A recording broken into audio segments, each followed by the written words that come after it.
Hello guys, ഇന്നെൻ്റെ രണ്ട് body ഗാർഡ്സിനെ പരിചയപ്പെട്ടാലോ. നല്ല മഴക്കാർ വന്നിട്ട് മേളിൽ നനച്ചിട്ടിരുന്ന് തുണി എടുക്കാൻ വേണ്ടി ചെന്നാണ് കേട്ടോ. അപ്പോഴാണ് ഇവരെ ബഹളം കേട്ട് ഞാൻ നോക്കിയത്.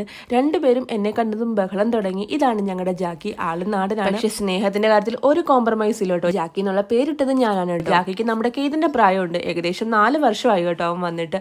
ഇവനാണ് നമ്മുടെ ബ്രൂസ്. ലാബാണ്, 1 മാസം മാത്രമേ പ്രായമായിട്ടുള്ളൂ. ഈ അടുത്താണ് കേട്ടോ ഇവനെ കൊണ്ടുവന്നത്.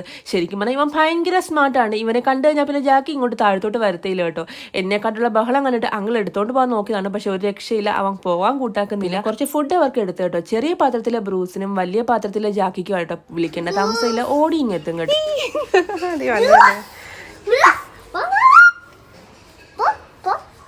ഇവിടുത്തെ ബാംഗ്ലൂരിലെ വീടുകളെല്ലാം ഇങ്ങനെയാണ് കേട്ടോ.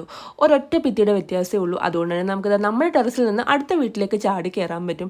എന്താണെങ്കിലും ഫുഡ് നല്ല കാര്യമായിട്ട് അടിച്ചുകൊണ്ടിരിക്കുകയാണ്. ജാക്കിക്കുള്ള ഫുഡും കൊടുത്തിട്ടുണ്ട് കേട്ടോ. ഇനിയിപ്പോൾ കുറച്ച് നേരം ഇവനെ എടുത്ത് കുറച്ച് നേരം ഇങ്ങനെ കൊഞ്ചിക്കും, കുറച്ച് നേരം കളിക്കും.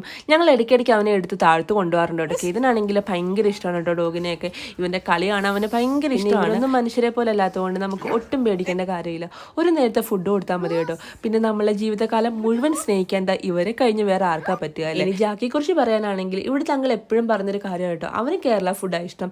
ഞാൻ കൊടുക്കുന്ന ഫുഡ് കഴിച്ച് അവന് കൊടുക്കുന്ന ഫുഡ് ഒന്നും അവൻ കഴിക്കാറില്ലെന്ന്. ശരിക്കും പറഞ്ഞാൽ ഇവൻ്റെ ഈ തടിയുണ്ടല്ലോ, ഇത് ഞാനുണ്ടാക്കിയെടുത്ത തടിയാണ് കേട്ടോ. എൻ്റെ പ്രഗ്നൻസി ടൈമിലാണ് ഇവൻ വരുന്നത്. ഇവൻ്റെ കാലൊന്നും വയ്യാതെ തീരെ മെലിഞ്ഞൊരു പപ്പിയായിരുന്നു കേട്ടോ. ആ ടൈമിൽ എൻ്റെ പ്രഗ്നൻസി ടൈം ആയതുകൊണ്ട് തന്നെ എനിക്ക് പാലൊന്നും ഒട്ടും ഇഷ്ടമല്ല. അങ്ങനെ 3 നേരം പാച്ചോറും പാലും ഒക്കെ കൊടുത്ത് ഉണ്ടാക്കിയെടുത്ത തടിയാണ് കേട്ടോ. ഞാൻ ഡെലിവറിക്ക് പോയ 4 ദിവസം ഫുഡ് പോലും കഴിച്ചിട്ടില്ലായിരുന്നു കേട്ടോ ഇവൻ. അത്രയ്ക്ക് സ്നേഹം. അതുകൊണ്ട് തന്നെ സ്നേഹത്തിന്റെ കാര്യത്തിൽ ഒട്ടും വിട്ടുവീഴ്ചയില്ല കേട്ടോ ഇവർക്ക്.